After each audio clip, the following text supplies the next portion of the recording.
തെറ്റാണെന്ന് പറഞ്ഞുകൊണ്ട് രണ്ടാമത് ഉത്തരവിറക്കി സുപ്രീം കോടതി. ശരി, അത് 90 ശരിയാണ്. 90 തെറ്റാണെന്ന് ശരിയാണ്. 80 കമ്മിറ്റി വരുന്നു, 90 അതൊക്കെ ചെയ്യുന്നു. 2010 VS സർക്കാർ വീട് വയ്ക്കാൻ ഉത്തരവ് കൊടുക്കുന്ന മന്ത്രിസഭ.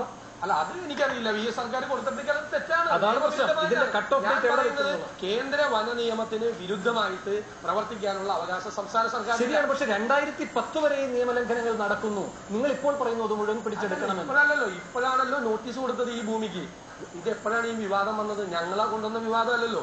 ഈ ഭൂമി കഴിഞ്ഞ 2002 മുതൽ അവിടെയുള്ള ഭൂമികൾ ഏറ്റെടുത്തുകൊണ്ടിരിക്കുകയാണ് ഗവൺമെന്റ്. UDF ഗവൺമെന്റ് ഏറ്റെടുത്തിട്ടുണ്ട്, നേരത്തെ ഏറ്റെടുത്തിട്ടുണ്ട്.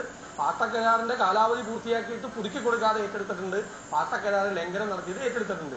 ഇപ്പോൾ ഉമ്മൻചാണ്ടിയുടെ ഗവൺമെന്റ് വന്നതിന് ശേഷമാണ് ചെറുനെല്ലി എസ്റ്റേറ്റിന് നോട്ടീസ് കൊടുത്തു, അതിന്റെ നടപടിക്രമങ്ങൾ പൂർത്തിയാക്കി അത് ഏറ്റെടുത്ത് കോടതിയിൽ കേസ് വന്നു. കോടതിയിൽ സ്റ്റേ വന്നു കഴിഞ്ഞതിന് ശേഷമാണ് കോടതിയിലെ ഗവൺമെന്റിന്റെ നിലപാട് മാറ്റുന്നതിന് വേണ്ടിയിട്ടുള്ള രാഷ്ട്രീയ സമ്മർദ്ദവും മറ്റു കാര്യങ്ങളും ഉണ്ടായത്. ഒരു MLA പരാതി മാത്രമാണത്. ശ്രീ VD സതീശൻ, PC ജോർജിന്റെ പരാതി മാത്രമാണ്. അദ്ദേഹത്തിന്റെ നിയോജക മണ്ഡലത്തിൽ നിന്ന് വരുന്ന ഒരു പരാതി മാത്രമാണത്. മാത്രമായിരുന്നു. ഇന്നിപ്പോ MM ഹസന്റെ പ്രസ്താവന കൂടി പുറത്തു വന്നതോടുകൂടി PC ജോർജ് ഒറ്റയ്ക്കായിരുന്നില്ല എന്ന് വ്യക്തമല്ലേ? UDF വെച്ച ഉപസമിതിയുടെ